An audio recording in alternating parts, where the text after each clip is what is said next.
Subscribe करें और bell दबाएं ताकि कोई खबर रह न जाए।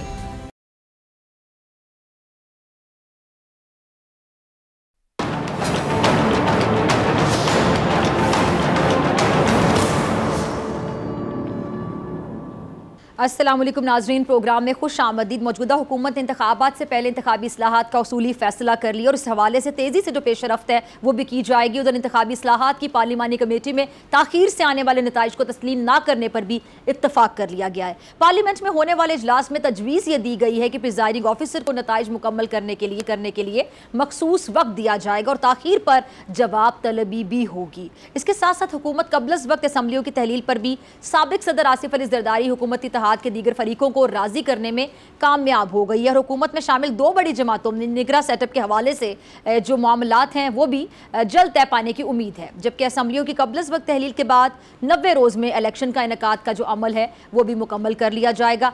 फिलहाल जो असम्बलीज़ की तहलील है उसके हवाले से 8 अगस्त की तारीख सामने आई है और ये तजवीज़ पीपल्स पार्टी की जानिब से रखी गई है, जिस पर दीगर जमातों से भी मुशावरत का सिलसिला जारी है। इन्हीं सब मामलों पर बात करने के लिए आज प्रोग्राम में मौजूद मेहमान मौजूद है। अमीर जमात इस्लामी सिराजुल हक साहब, किसी तारुफ के मोहताज नहीं, बहुत शुक्रिया सिराजुल हक साहब वक्त देने के लिए। सिराज साहब, जमात इस्लामी का मुल्की सियासत में आगे क्या मुस्तकबिल देख रहे हैं? अब तो ये कबल वक्त असम्बलियों की तहलील की भी बात हो रही है।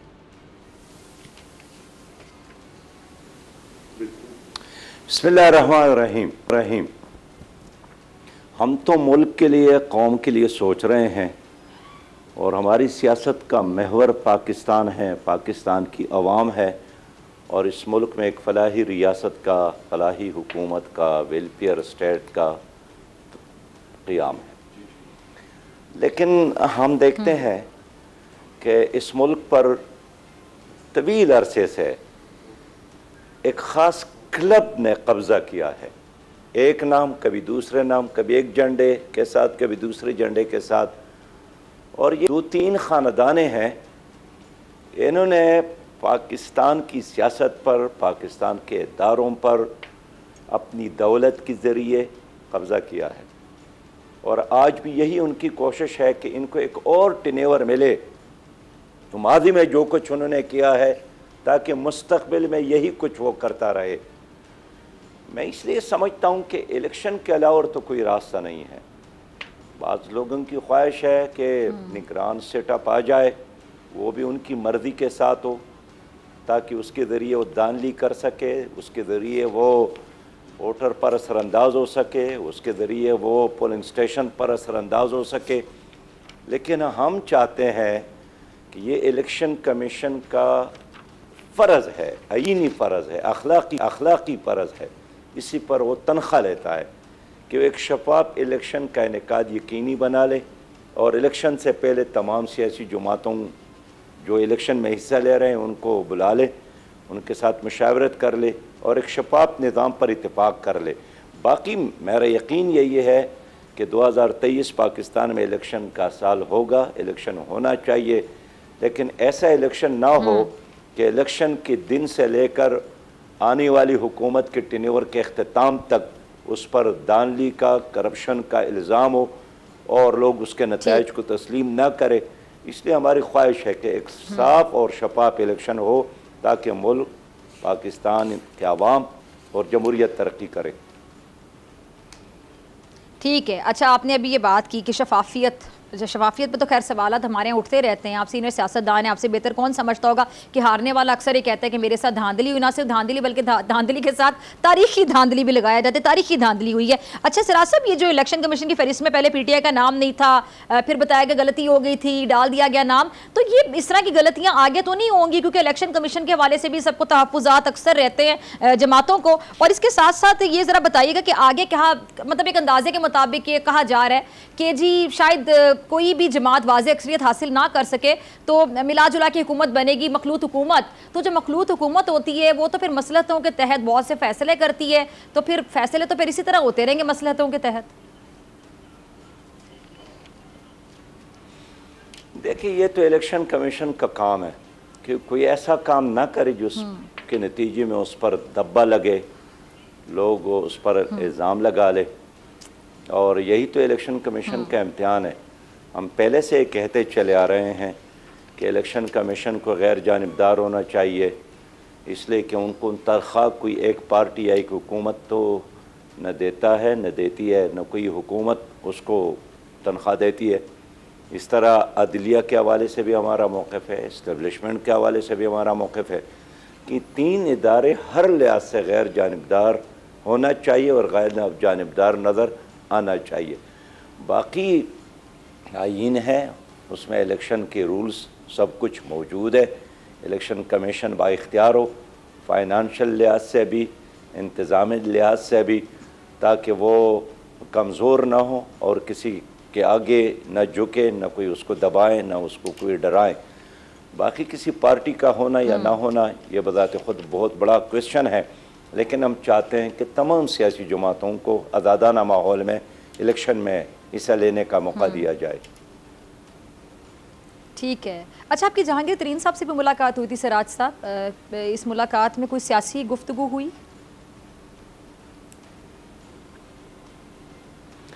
देखिए, आज तो मैं खालिस ताज़ियत के लिए गया था और उनके भाई जो उनसे 8 साल छोटे थे, उनके भाई एक ऐसे हादसे के शिकार हो गए हैं जो एक बहुत बड़ा गम है। अल्लाह ताला हर किसी को ऐसे गमों से बचाएं। लेकिन बहरहाल जब भी सियासतदान आपस में बैठते हैं तो सिर्फ मौसम पर बात नहीं करते हैं, बल्कि सियासत ही पर बात करते हैं। तो सियासत पर क्या बात हुई आपकी, अगर आप कुछ शेयर करना चाहें?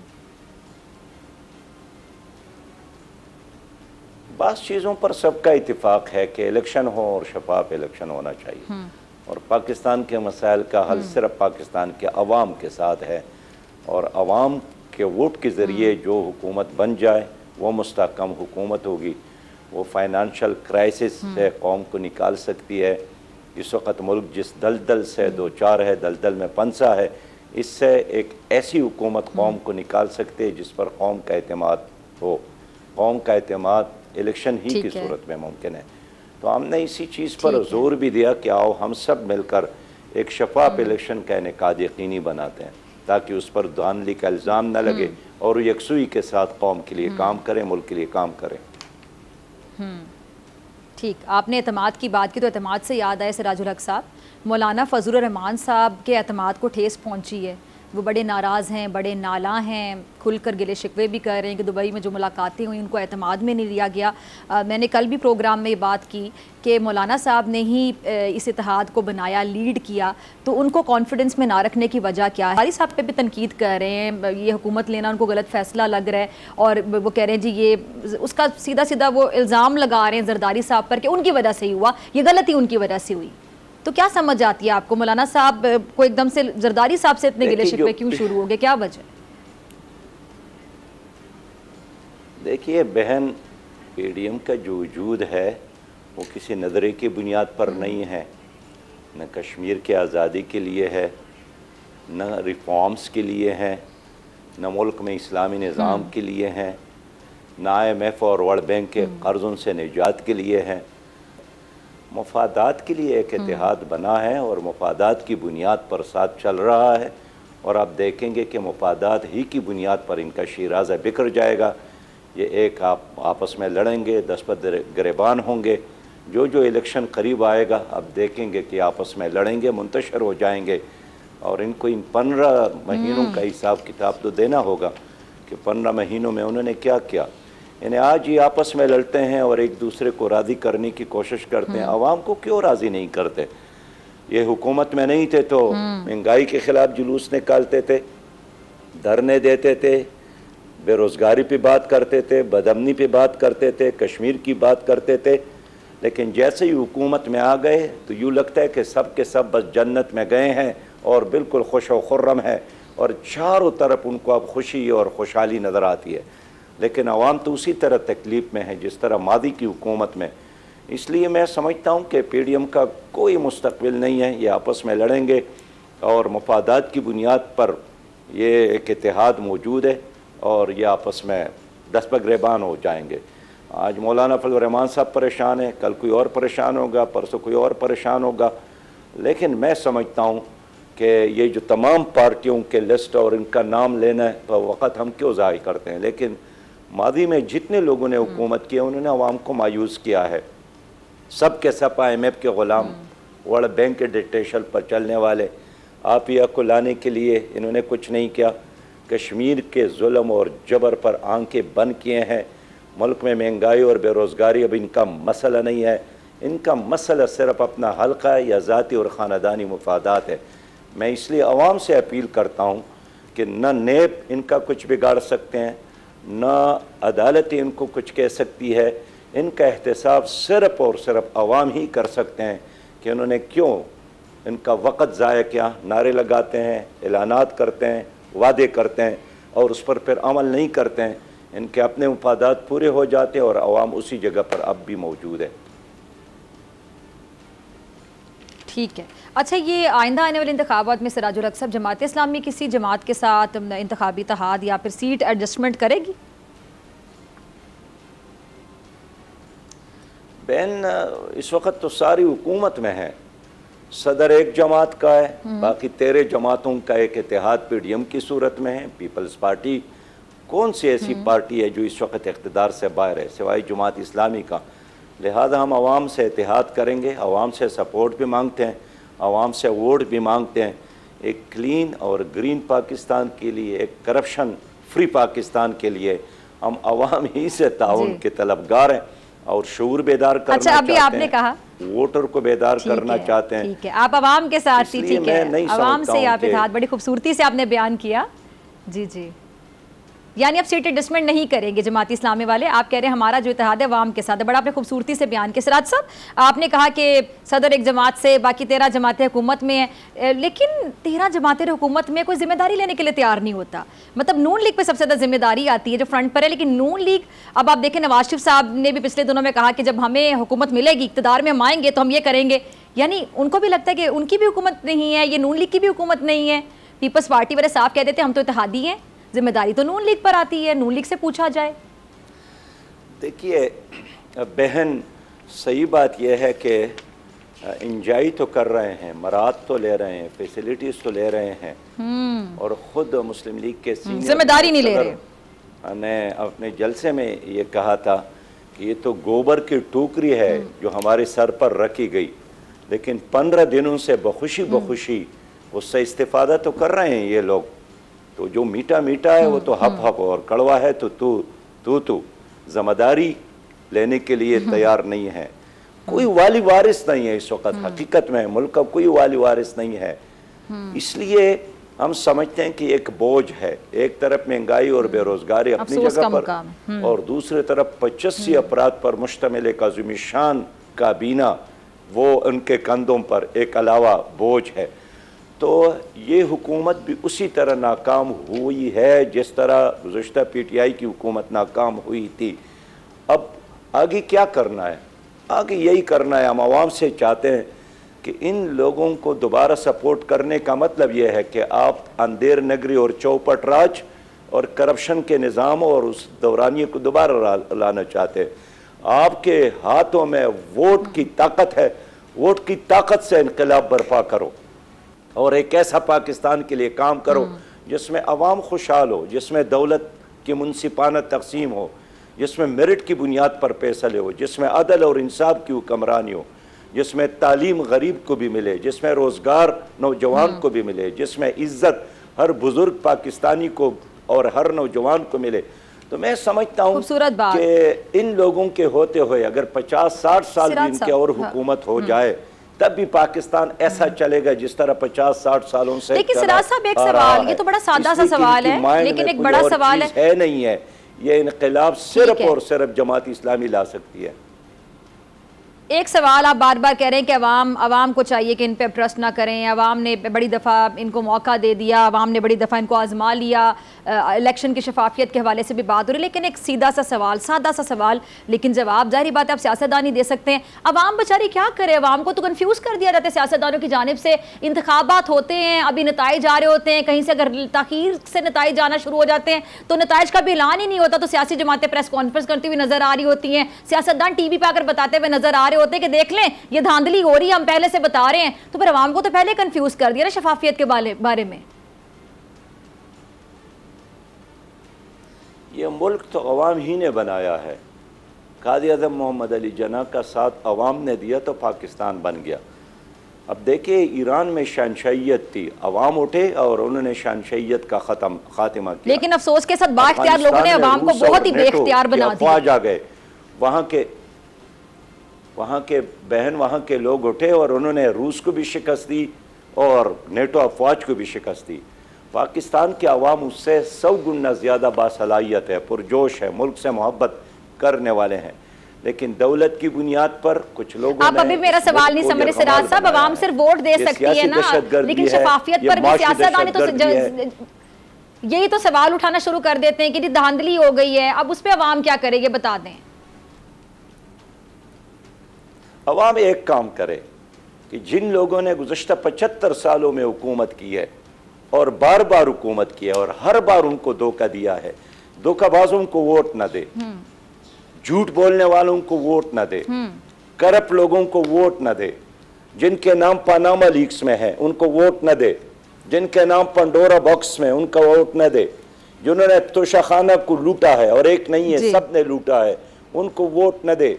अवाम बेहतर जानते हैं कि उनके हल्के में किस किस ने उन पर हुकूमत की है और आगे जाकर उनको लूटा है, इदारों को लूटा है, बैंकों को लूटा है, स्टील मिल को लूटा है, रेलवे को लूटा है, पीआई को लूटा है, खजाने को लूटा है, अवाम को लूटा है, हर जेब पर डाका डाला है। उनको वोट न दे। अवाम के साथ सिर्फ एक ताकत है और वो उनका वोट है। ठीक है जी, अवाम के साथ आप कह रहे हैं एक ही ताकत है, वो उनका वोट है। सिराजुल हक साहब बहुत शुक्रिया आपके वक्त के लिए। नाज़रीन आपसे मुलाकात ब्रेक के बाद मेरे साथ मौजूद होंगे फैसल करीम कुंडी साहब और आमिर ज़िया साहब।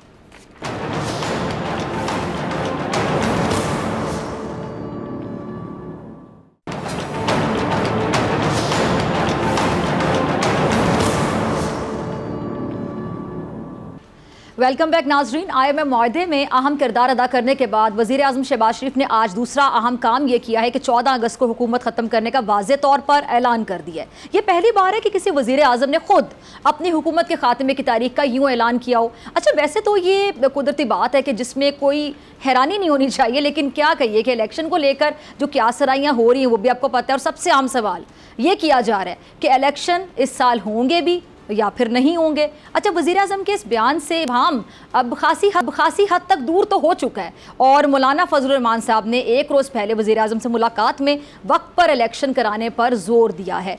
शायद हम कह सकते हैं कि जो डांट है उसने भी कुछ असर कर दिया है। अक्टूबर या नवंबर में जो इलेक्शन है उसकी भी जो तारीख आती है, इसका फैसला और ऐलान इलेक्शन कमीशन को ही करना है। अभी अगला जो मरहला है वो सियासी जमातों के इत्तेफाक से निगरां हुकूमत का क़याम होगा, जो इतना आसान दिखाई नहीं देता है। आइंदा इंतखाबात किस मरदमशुमारी के तहत होंगे ये भी अभी वाज़ेह नहीं हो सका। इस हवाले से भी सवालात गर्दिश कर रहे हैं। अगर इस साल होने वाली मरदमशुमारी पर इलेक्शन कराने का फैसला हुआ तो तारीख लाजमी आगे बढ़ानी पड़ेगी, वरना 2014 की जो मरदमशुमारी है उसी को बुनियाद बनाया जाएगा। और अयाज सादिक इन दिनों इंतखाबी इस्लाहात पर भी काम कर रहे थे और जो 10 रोज़ में इजलास में पेश की जाएंगी, इन इस्लाहात में वक्त पर जो नताइज यकीनी बनाने पर भी जोर दिया जा रहा है ताकि माजी की तरह जो एतराज़ात हैं वो पैदा ना हों। अच्छा, वक्त कम है और अगर मैं कहूँ मुकाबला सख्त है तो भी गलत नहीं होगा। अब देखते हैं कि ये जो बिल कानून का हिस्सा बन पाता है या फिर ऐन मौके पर सदर मैं नहीं मानता कहकर जो ख्वाब है वो चकनाचूर कर देते हैं। यकीनन आने वाले जो दिन हैं वो खासे इंटरेस्टिंग होंगे, दिलचस्पी के हामिल होंगे। प्रोग्राम में मेरे साथ मेहमान मेरे मुमलिकत फैसल करीम कुंडी साहब, किसी तारुफ के मोहताज नहीं, पीपल्स पार्टी के सीनियर रहनुमा, बहुत शुक्रिया कुंडी साहब ज्वाइन करने के लिए। और सीनियर तजियाकार आमिर ज़िया साहब, किसी तारुफ के मोहताज नहीं। आमिर साहब आपका भी बहुत शुक्रिया वक्त देने के लिए। आमिर साहब आपकी इजाज़त से मैं फैसल करीम कुंडी साहब से शुरू करना चाहूँगी। कुंडी साहब, ये 14 अगस्त की तारीख का वाज़े तौर पे कह दिया वज़ीर आज़म साहब ने और पीपल्स पार्टी की जानिब से तजवीज़ दी गई कि 8 अगस्त की जो तारीख सामने आई है, बाकी जमातों से भी मुशावरत का सिलसिला जारी है, यानी कबलस वक्त जो असम्बलियाँ तहरीर करने वाली ऑप्शन है, लगता है कि मामला उसी तरफ जाएगा। बिस्मिल्लाहिर्रहमानिर्रहीम। देखें, आज प्राइम मिनिस्टर ने बात की है कि 14 अगस्त को जो टाइम पूरा हो रहा है और उस पर निगरान हुकूमत आनी है और उन्होंने इलेक्शन कराने हैं। देखिए, कुछ अर्सा पहले ये बातें चल रही थी कि जी ये इलेक्शन जो है वो इत्तेहादी हुकूमत चाहते हैं कि थोड़ा सा हमें टाइम दिया जाए या जो भी है। हमने तो यही कहा था कि इलेक्शन जो है टाइम होने चाहिए, 13 अगस्त को टाइम पूरा हो रहा है, अक्टूबर में इलेक्शन होने चाहिए। ये तजवीज़ हमने इसलिए दी है कि अगर इत्तेहादी जमातें चाहती हैं, बाकी जमातें, क्योंकि बहुत ज़्यादा 12-13 जमातों की हुकूमत है, अगर वो चाहते हैं कि उनको 1 महीना और मिले तो 90 दिन में अगर इलेक्शन कर रहे हैं तो आप 9-10 तारीख को या 8 तारीख को असम्बली तोड़ सकते हैं और उस पर जो है आप 90 दिन में इलेक्शन करा सकते हैं। 45 और 90 में कोई ज्यादा जो है वो फर्क, 60 और 90 में कोई ज्यादा फर्क नजर नहीं आ रहा कि 60 दिन में जो कुछ मतलब होगा या 90 दिन में। लेकिन जो भी है, इलेक्शन होने चाहिए। वे फॉरवर्ड, हमेशा हम यही कहते हैं कि वे फॉरवर्ड जो है इस इंस्टेबिलिटी का कहें या पॉलिटिकल इंस्टेबिलिटी का कहें, वो है इलेक्शंस। और इलेक्शन होने चाहिए, नई हुकूमत आए, नई पार्लियामेंट आए और इस मुल्क को जब लेकर वो आगे चले। ठीक है, चलिए हम भी आगे चलते हैं। आमिर साहब, आपकी तरफ आने से पहले फैसल साहब एक और बात, मौलाना साहब आजकल बड़े नाराज़ हैं, बड़े नाला हैं, जरदारी साहब पे भी तनकीद करना शुरू कर दी है। दुबई मुलाकातों में भी उनका ये कहना था कि उनको एतमाद में नहीं लिया गया, सबको लीड किया उन्होंने, PDM बनाने का पूरा क्रेडिट मौलाना साहब को जाता है, तो उनको मुलाकातों का भी हिस्सा नहीं बनाया गया। फिर वो कहते हैं हुकूमत लेना गलती थी, और ये जो गलती है कहीं ना कहीं मलबा उन्होंने जरदारी साहब पे फेंक दिया। अचानक से मौलाना साहब को जरदारी साहब से इतने गिले क्यों शुरू हो गए, क्या वजह है? डॉक्टर साहब, मैं थोड़ी सी आपकी इस बात पर इस्लाह करना चाहता हूँ। आपको याद होगा कि जब ये PDM बन रही थी, उसकी सबसे पहली मीटिंग चेयरमैन बिलाल भुट्टो जरदारी साहब ने पाकिस्तान पीपल्स पार्टी ने होस्ट की थी, all parties conference merit hotel में, और वहाँ पर PDM की बुनियाद रखी हुई थी। और बार बार हमारे जो है मौलाना साहब PDM के सरबराह तो बार बार कहते हैं आप असेंबली से इस्तीफा दें, और मीडिया के दोस्त भी हमें जो है एंकर जो थे वो भी ये तान देते कि आप सिंध हुकूमत बचाने के लिए इस्तीफा नहीं देना चाहते। तो हम कहते कि नहीं, हमने पार्लियामेंट के अंदर और पार्लियामेंट के बाहर जो है लड़ना है। और आप देखें, अगर हम इस्तीफे देते तो आज हमें एतमाद ना होता और आज ये हुकूमत ना होती, और हम उन लोगों की तरह जो कि इस्तीफे दे के बैठे थे हम रो रहे होते कि हमारे इस्तीफे कबूल नहीं किया जाए और हमें वापस लाया जाए। दूसरी बात यह है कि जी मौलाना साहब की नाराजगी अगर है वो अपनी जगह पे होगी। देखिए, वो PDM के सरबराह हैं, वो पाकिस्तान पीपल्स पार्टी के सरबराह नहीं है। पाकिस्तान पीपल्स पार्टी के जो सरबराह है वो बिलाल भुट्टो जरदारी साहब है। पाकिस्तान पीपल्स पार्टी पार्लियामेंटेरियन के सरबराह आसिफ अली जरदारी साहब हैं। हम PDM का हिस्सा नहीं है। वो PDM जाने, उनकी मुलाकातें जाने, उनसे इजाजत जाने, उनकी चीजें जाने, वो उनसे खफा है या नहीं है, वो उनका अपना इंटरनल मसला है। पीपल्स पार्टी का अपना है, हम PDM का हिस्सा नहीं है। हम किसी से डिटेशन नहीं लेते हैं, हम अपनी पार्टी के चेयरमैन से डिटेशन लेते हैं, और उस पर जो है अगर मौलाना साहब खफा है मुलाकात की नवाज शरीफ साहब से, तो नवाज शरीफ साहब जाने, शहबाज शरीफ साहब जाने और मौलाना साहब जाने। हमें इससे कोई सरोकार नहीं है। हमने अपना काम करना है और हम इलेक्शन की तैयारी में और हम इलेक्शन मुहिम चला रहे हैं। ठीक है जी, ठीक है जी, ठीक है। आमिर रज़ा साहब, आप भी बहुत कुछ जानते हैं, जैसे कि कुंडी साहब ने कहा ये जाने वो जाने, तो आमिर साहब आप क्या जानते हैं इस हवाले से कि क्या अचानक से गिले शिकवे जो मौलाना फजल रहमान साहब को आसिफ अली जरदारी साहब से होने लगे हैं, क्या वजह समझ आती है? ऐसी क्या सराइयाँ और ऐसी बातें भी हो रही हैं, चाहे गोइयाँ कि शायद मौलाना साहब जिसको भी सदारत अपनी सदारत में कह ले, वो सदर बनने के ख्वाहिशमंद थे, कोई ढकी छुपी बात नहीं है, तो जो कोई वो जिसको कॉम्पिटिटर समझते हैं कि शायद ये सदर बन सकता है, अभी भी मेरा पूरा नहीं निकल सकता, तो उसके खिलाफ वो बोलना शुरू हो जाते हैं, गिले शिकवे शुरू कर देते हैं। जैसे मैंने कल भी कहा बाज़ जगहों के ऊपर कि मौलाना साहब का जो गम गुस्सा है या उनके इतराज़ात, उन्हें बहुत ज़्यादा संजीदगी के साथ मत लें। मौलाना जितनी जल्दी रूठते हैं उतनी जल्दी मान भी जाते हैं, और मैं ये समझता हूँ कि पीपल्स पार्टी में भी और ये तो वैसे अच्छी आदत है उनकी, आमिर रज़ा साहब। जी जी जी, रूठ के मानना अच्छी आदत होती है, लेकिन बार बार रूठना भी एक सवालिया निशान है। खैर, लेकिन मैं ये समझता हूँ कि पाकिस्तान पीपल्स पार्टी और नून लीग दोनों में इस बात की कैपेसिटी और एबिलिटी है कि वो मौलाना के जो भी उनके मुतालबात होंगे, ज़ाहिर है कि जब भी मुतालबात करते हैं छोटी जमातें, वो बड़ी मैक्सिमलिस्ट उनका कोई डिमांड होती है, वो चाहती है कि हर वक्त हमारी तरफ तवज्जो रहे, हमारे नाज़ो नखरे उठाए जाएं। लेकिन उनका जो शिकवा मैं समझता हूँ बेजा है, क्योंकि जो बड़ी पार्टीज होती हैं वो अपने अमल में जवाबदेह नहीं है। ठीक है, इत्तेहाद में बैठे हुए आपके साथ, तो उस इत्तेहाद में जो बात होगी होगी, लेकिन वो पाबंद नहीं करता इत्तेहाद कि आप किसी और से मशावरत नहीं कर सकते, बरह रास्त दो बड़ी जमातें आपस में गुफ्तगू नहीं कर सकते। ये कोई मतलब है इतराज को तो बड़ा बेजा समझता हूँ मौलाना साहब का जो इतराज है ना। अच्छा, फिर हमारी इत्तेहादों की तारीख देखें फिजा, उसमें होता ही कि हमेशा जो बड़ी पार्टीज है वो MRD का, मुझे याद है MRD में जब इलेक्शन करीब आए तो पाकिस्तान पीपल्स पार्टी ने अपने बेशतर जो पुराने ताजरीन छोड़ दिया था उनको, जद्दोजहद में वो लोग साथ थे, लेकिन जब इलेक्शन आता है तो सब लोग अपने लिए काम करते हैं ना, उसमें भी कोई पीपल्स पार्टी पे तनकीद की बात नहीं बनती है। लेकिन छोटी जमातों में बात को तवक्को थी कि जी हमारे सरबराह के साथ सीट एडजस्टमेंट करेगी, पीपल्स पार्टी नहीं की थी उसने। फिर ARD का मुझे याद है, इससे पहले जैसे मौलाना जो किरदार अदा करते हैं कि छोटी पार्टी के बड़ी उसके सरबराह बन जाते हैं इत्तेहाद के, तो वो काम मौलाना वो नवाबजादा नसरुल्लाह साहब किया करते थे एक जमाने में। उनकी छोटी सी पार्टी होती थी, लोग कहते थे टांगा पार्टी, लेकिन इत्तेहाद बना दिया करते थे। तो मैं ये समझता हूँ कि अच्छा, आप ये देखिएगा कि सदारत तो मुझे बहुत मुश्किल है मौलाना का मिलना। एक जमाने में कश्मीर कमेटी पे खुश हो जाते थे, अब उनका मुतालबा हो सकता है जी अगले इलेक्शन में उनका बेटा हो, भाई हो, उनका समधी हो, दामाद हो, कोई जो उनका जो हमारी स्टेक्स होती है लोगों की फैमिली स्टेक्स उनको किसी तरह से अकोमोडेट कर दिया जाए तो इंशाल्लाह आप देखिएगा कि पीपल्स पार्टी भी बड़ी फराख दिल है और हमारी नून लीग भी है, तो किसी ना किसी तरह मौलाना को मनाकर जो है वो अपने साथ चलाते रहेंगे। लेकिन मुझे इस बात की यकीन है कि सदारत के मसले पे जो है उनके लिए कोई पार्टी कुर्बानी देगी।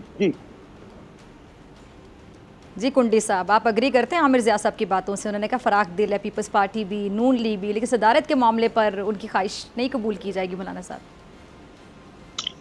देखिए डॉक्टर साहबा, सदर तो बाद में बनेगा, पहले इलेक्शन होने हैं, फिर उसके बाद प्राइम मिनिस्टर बनना है, फिर कैबिनेट बननी है, उसके बाद प्रेसिडेंट, क्योंकि जब इलेक्टोरल कॉलेज पूरा होगा, सूबाई असम्बली या कौमी असम्बली सेनेट पूरी होगी, चलिए निगरान हुकूमत तो अब सर पे खड़ी है ना, क्योंकि अब असेंबलियों की जब असेंबली की मुद्दत पूरी होगी तो अब निगरान हुकूमत के हवाले से जरा बता दें। वजीर आजम, जी जी जी क्या फाइनल हुआ है? वजीर आजम कौन?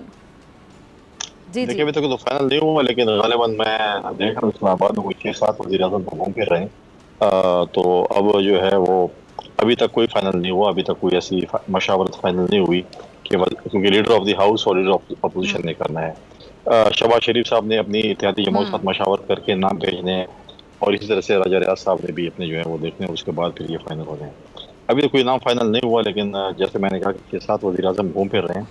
और जहाँ तक मौलाना साहब की प्रेसिडेंसी की बात है, देखिए इलेक्शन होंगे उसके बाद प्रेसिडेंट बनना है, और अगर पीपल्स पार्टी या PMLN के नंबर, दो बड़ी जमातें हैं, अगर पीपल्स पार्टी के नंबर ज़्यादा होते हैं तो पीपल्स पार्टी का ही वो है कि वो किसको प्रेसिडेंट बनाती है, और फिर अगर PMLN के नंबर ज़्यादा आते हैं तो PMLN का वो हक बनता है कि वो बताएं किसके जो है प्रेसिडेंट हो।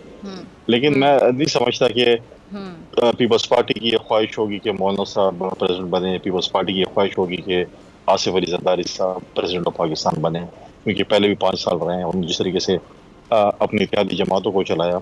हर किसी की ख्वाहिश होगी अगर मौलाना साहब के पास नंबर गेम ज़्यादा होगी तो मौलाना साहब का हक बनता है, जिसके पास नंबर गेम ज़्यादा होगी, आज शहबाज शरीफ के पास नंबर गेम ज़्यादा है, वो वज़ीर आज़म है, कल जिसके पास नंबर गेम ज़्यादा होगी वो वज़ीर आज़म भी होंगे, वो प्रेसिडेंट भी होंगे।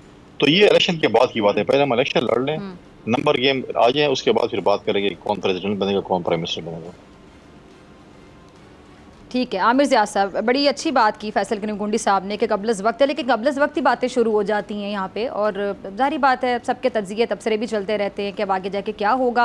आमिर ज़िया साहब, शफाफियत के हवाले से ब्रेक से पहले सिराजुल हक साहब मेरे साथ मौजूद थे और वो कह रहे थे कि इलेक्शन जब शफाफ होंगे, अवाम जो है अवाम के हाथ में फैसला है। एक सादा सा सवाल है, सवाल तो बड़ा छोटा सा है लेकिन जवाब इसका बड़ा ज़ाहिर बात है, जब भी इलेक्शन होते हैं तो ये सियासतदान ही हमें TV पर आकर बताते हैं अभी तो इलेक्शन का रिजल्ट नहीं आता, तो पहले से बताना शुरू कर दिया जाता है कि धांधली हो रही है, हम पहले से बता रहे हैं, ये चेहरे आके हमें बताते हैं। तो शफाफियत के हवाले से तो अवाम को पहले कंफ्यूज कर दिया जाता है, इस बार भी हमें ऐसा देखने को मिलेगा। बदकिस्मती है क्योंकि हर मरतबा जो मुझे इलेक्शन याद है कि हर इलेक्शन जो था वो इस मुल्क में मुतनाज़ ही रहा है, हर इलेक्शन पे सवालिया निशान रहे, किसी न किसी को तकलीफ रही है। तो इस बार जो है लोग और हारने वाले के साथ हमेशा तारीखी धांधली हुई। जी अच्छा, इसमें जो बहुत सारा चीजें होंगी जैसे निगरान हुकूमत का लाना, ये पहला बड़ा चैलेंजिंग काम होगा। अच्छा, इस वक्त जो लीडर ऑफ द ऑपोजिशन है वो तो मैं कहता हूँ ना कि पॉकेट यूनियन है, वो समझे शहबाज शरीफ और पाकिस्तान पीपल्स पार्टी ही को नॉमिनेट करना है, क्योंकि उन बेचारों की कोई इतनी उनका वजन नहीं है जो इस वक्त लीडर ऑफ द ऑपोजिशन है। और वो तो मतलब है कि उनके ख्वाहिशात कुछ और है, वो मैं दोहराऊंगा नहीं, सबको पता है कि क्या सूरत हाल है कि वो नून लीग से ही कुछ अपने मामला एडजस्ट करना चाहते हैं। तो पहला चैलेंज ये होगा, और मैं गुजारिश कुंडी साहब के वसत से करना भी चाहूँगा कि ऐसे लोगों को लेकर आए कि जिनकी जो कैरेक्टर हो अबव बोर्ड हो, मुतनाज़ा ना हो। जैसे पंजाब में लेकर आए केटेकर वजीर आला, तो मुतनाज़ा बन गए ना। तो अगर आप वजीर आजम को ऐसा बनाते निगरान कि जिसका कदकाठ बहुत बड़ा होगा, जिसकी इंटेग्रिटी के बारे में, ईमानदारी के बारे में किसी को शक शुबा नहीं होगा, तो इस इलेक्शन के लिए अच्छा होगा। तो इलेक्शन का वो आगाज ईमानदारी से करने का ये है कि केयर टेकर सेटअप कितना मजबूत और अच्छा लेकर आते हैं। पाकिस्तान में लातादाद ऐसे लोग मौजूद हैं जो बड़े अच्छे कैरेक्टर के लोग हैं, जजेस में होंगे, पुराने पॉलिटिशियंस में होंगे, दानिश्वर होंगे। अरे सॉरी आमिर ज़िया साहब, आपकी इजाजत से मैं आपके इस पॉइंट से थोड़ा सा डिसएग्री करना चाहूंगी कि हर किसी की मुखालिफत करने वाला कोई ना कोई तो दुनिया में होगा। अगर अगर अगर कोई किसी को समझ नहीं आएगा तो उसकी मुखालफत में झूठी कहानियां भी शुरू हो जाएंगी। आई होप आप अग्री करेंगे इस पॉइंट से। देखिए ओवरवेलमिंग तरीके से अगर आप बात होती है ना कि जो ट्रेंड बनता है, जैसे अभी इन पे बना, पंजाब के वज़ीर आला पे बना, एक उनके ऊपर है मुतनाज़ा है, उनके और बहुत सारे लोगों पे बना, लेकिन मैं आपको नाम ये नहीं मैं कह रहा कि मैं रिकमेंड कर रहा हूँ कि कोई पर्सनैलिटी समवन लाइक इनके पीपल्स पार्टी के होते थे। जावेद जब्बार बहुत बड़ा स्ट्रेचर है, ईमानदार है, कोई उनकी स्टेक्स नहीं है, कोई पुराना चीफ जस्टिस हो सकता है, कोई भी हो सकते हैं। मैं कह रहा हूँ कि ऐसे लोगों से भी पाकिस्तान खाली नहीं हुआ। लाहौर में होंगे, पेशावर में माशाल्लाह बड़े बड़े नाम होंगे हमारे, कदावर, कटकास के, कोयटा की, बलूचिस्तान में होंगे। तो सबसे बड़ा चैलेंज है कि अच्छे लोगों को निगरान वजीर आजम बनाना, उनकी कैबिनेट बनाना। अच्छा, वो मैं ही समझता हूँ इस बार तो, क्योंकि जेन्युइन अपोजिशन तो है नहीं, जेन्युइन अपोजिशन तो है नहीं, तो इन्हीं का काम है जो हुकूमत के अरकान, उसमें पीपल्स पार्टी का बड़ा कलीदी किरदार होगा कि अगर ये लोग अच्छे लोग लेकर आते हैं, वो पहला कदम होगा, उस पर लोगों की मुखालफत बंद हो जाए। आप इतने अच्छे लोग लेकर आए, उसके बाद फिर आप ठीक है कि आप इलेक्शन कराते हैं, उसके अंदर अगर पीटीआई को लड़ने की इजाजत देते हैं खुलकर, अब ठीक है लोग उनको रिजेक्ट करते हैं, अलग बात है, लेकिन ये ताना ना हो कि जी हमें लड़ने नहीं दिया। क्योंकि अगर खेल सिर्फ यही होगा ना कि हुकूमती जमातें आपस में उनका इलेक्शन खेलेंगी, तो वो भी इलेक्शन को मुतनाज़ा करेगा। तो आपको जेन्युइन अपोजिशन चाहिए। अब वो सवाल पैदा होता है कि साबिक वज़ीर आज़म जो होंगे उसमें होंगे नहीं होंगे, डिस्क्वालीफाई होंगे, जेल होंगे, लेकिन उनकी जो जमात है या जो पीटीआई है उसको तो शरीक होने की इजाजत है। तो वो मेरे ख्याल में दूसरा बड़ा चैलेंज होगा। और फिर जाहिर है कि अगर इलेक्शन शफाफ होंगे तो पूरे मुल्क के लिए अच्छी होगी बात। जी ठीक है। कुंडी साहब, आप आमिर ज़िया साहब की बातों से एग्री करते हैं कि किसी बात पे कमेंट करना चाहें? अगर मैं कुछ बातों से एग्री करता हूँ, कुछ डेफिनेटली डिसएग्री करूँगा। देखें, इन्होंने कहा, मैं आखिर शुरू करता हूँ, पाकिस्तान पीपल्स पार्टी इस हक में नहीं है कि किसी सियासी जमात पर पाबंदी लगाई जाए। हम इस हक में नहीं है कि पीटीआई पे पाबंदी लगाई जाए। हाँ, हम ये है कि 9 मई के वाक़यात में जो भी मुलविस हैं, जिन्होंने ये काम किया है, चाहे वो पीटीआई के चेयरमैन है या वो पीटीआई का वर्कर है या जो भी ओहदेदार है, तो जो है बिल्कुल उनको उस पर जो है सज़ा होनी चाहिए। और बिल्कुल हक में नहीं है कि किसी सियासी जमात को बैन किया जाए या पाबंदी लगाई जाए। दूसरी बात, इन्होंने निगरान हुकूमत की बड़ी अच्छी बात की। देखिए, निगरान हुकूमत में नाम गए थे, एग्री लीडर ऑफ द हाउस और अपोजिशन नहीं हुए, पंजाब में और एक शख्स आ गए। मुझे पाकिस्तान में कोई शख्स बता दे जिसके ऊपर पूरा पाकिस्तान एग्री हो जाए। आपने कहा कि जजेस को बनाए। क्या जब हम 2008 से 13 तक हुकूमत में थे और हमने इलेक्शन कमीशन को मजबूत बनाने की कोशिश की और हमने चीफ इलेक्शन कमिश्नर एक ऐसा लेके आया, जब उसके बाद जब इलेक्शन 2 हुए, एक आरओ का इलेक्शन हुआ, एक कि उसमें आरटीएस बैठ गया, तो आप मुझे बताएं उस चीफ इलेक्शन कमिश्नर कौन थे, उस वक्त निगरान हुकूमत में कौन बैठे हुए थे, प्राइम मिनिस्टर कौन थे? ये जजेस साहबान थे और ये लोग जो रिटायर्ड थे। तो उन्होंने क्या किया? उन्होंने शफाफियत के लिए क्या किया? उन्होंने रूल ऑफ लॉ के लिए क्या किया? उन्होंने जमहूरियत के लिए क्या किया? बहुत बड़े बड़े सवाल निशान छोड़ के चले गए। और फिर बाद में जब वो रिटायर होकर चले गए, जब उनको मराद नहीं मिल रही थी, फिर क्या था, हमारे साथ ये हो गया था और हमारे साथ वो हो गया था। लिहाजा हम चाहते हैं कि ऐसी चीज़ होनी चाहिए, ऐसे हम इस्लाहात लेके आए जिसमें तमाम पॉलिटिकल पार्टीज इलेक्शन के बाद भी एग्री हो, इलेक्शन शफाफ हों, और ये पाकिस्तान में होना चाहिए। भला अवाम ने फैसला करना, उस पार्टी को वोट करती या नहीं करती, ये एक दूसरा सवाल है, लेकिन कम से कम पॉलिटिकल पार्टीज ये कहें कि ये इलेक्शन शफाफ हुए। जहाँ तक निगरान हुकूमत की है, मैंने पाकिस्तान की तारीख में पहली दफ़ा देखा है कि निगरान हुकूमत होती है इसलिए होती है कि आप इलेक्शन करवाएं, आप एक ट्रांजिशन पीरियड के जाते हैं।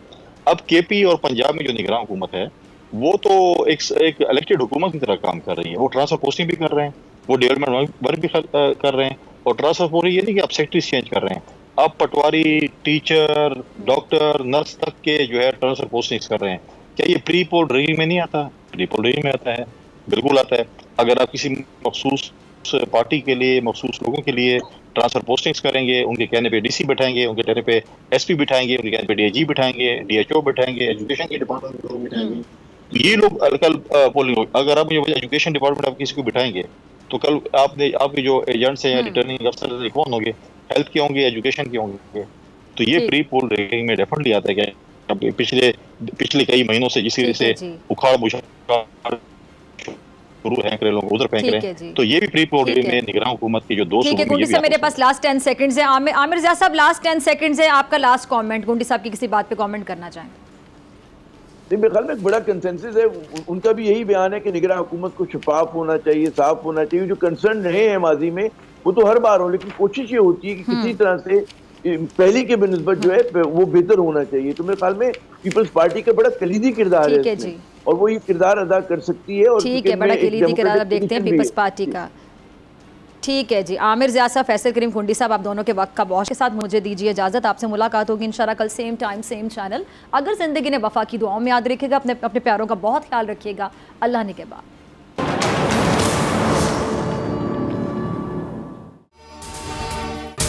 अगर आपको ये वीडियो पसंद आई तो सब्सक्राइब करें और बेल आइकन पर क्लिक करें। अपना घर यूं मईशत का पहिया भी घूमेगा, मजदूर भी सर उठा के जिएगा।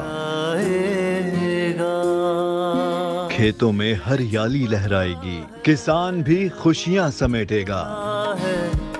वक्त गुजर उम्मीद के चिराग जलते रहेंगे, महंगाई से भी जान छूटेगी। फैसले की घड़ी पाकिस्तान जीता है और पाकिस्तान ही जीतेगा। बोल बनेगा अवामी मसाइल की आवाज। पड़ेंगे कठिन फैसले, बात होगी मसाइल की लेकिन हल के साथ। देखिए खुसूसी नशरियात मिशन मईशत बुध के रोज 1 बजे सिर्फ बोल न्यूज पर। सब्सक्राइब करें और बेल दबाएं ताकि कोई खबर रह न जाए।